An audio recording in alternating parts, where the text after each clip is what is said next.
কক্সবাজার সমুদ্র সৈকতের কাছ ঘেঁষে উঠছিল বিমান। সেই বিমানকে লক্ষ্য করে ফুটবল ছুঁড়ে মারে এক তরুণ। এমন একটি ভিডিও এখন সামাজিক মাধ্যমে ভাইরাল। এরপরই শুরু হয়েছে বিতর্ক। কক্সবাজার সমুদ্র সৈকতে উড়োজাহাজকে লক্ষ্য করে এক তরুণের বল ছোড়ার ভিডিওটি গত ৩ মে সামাজিক যোগাযোগ মাধ্যমে ছড়িয়ে পড়ে। ভাইরাল সেই ভিডিওতে দেখা যায় সমুদ্র সৈকত থেকে ফুটবলটি পা দিয়ে উড়োজাহাজের দিকে ছুঁড়ে মারেন ওই তরুণ।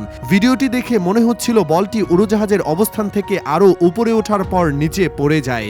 14 সেকেন্ডের ওই ভিডিওতে আশপাশের ছবি দেখে ধারণা করা হচ্ছে কক্সবাজারের সুগন্ধা সমুদ্র সৈকতের উত্তর পাশে সিগাল পয়েন্টে ভিডিওটি ধারণ করা হয়েছে। সামাজিক মাধ্যমে অনেকে এ ধরনের হেয়ালিপনা কাজের সমালোচনা করছেন।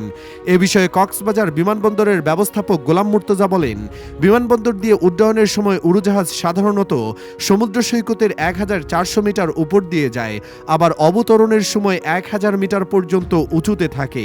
সেক্ষেত্রে সৈকত থেকে ছুঁড়ে মারা ফুটবল বিমান পর্যন্ত আসার সুযোগ নেই। তিনি আরও বলেন, বিমান চলাচলের ক্ষেত্রে সমুদ্র সৈকত এলাকায় ড্রোন উড়ানো, আকাশে আতশবাজি নিক্ষেপ সহ নানা কার্যক্রম নিষিদ্ধ।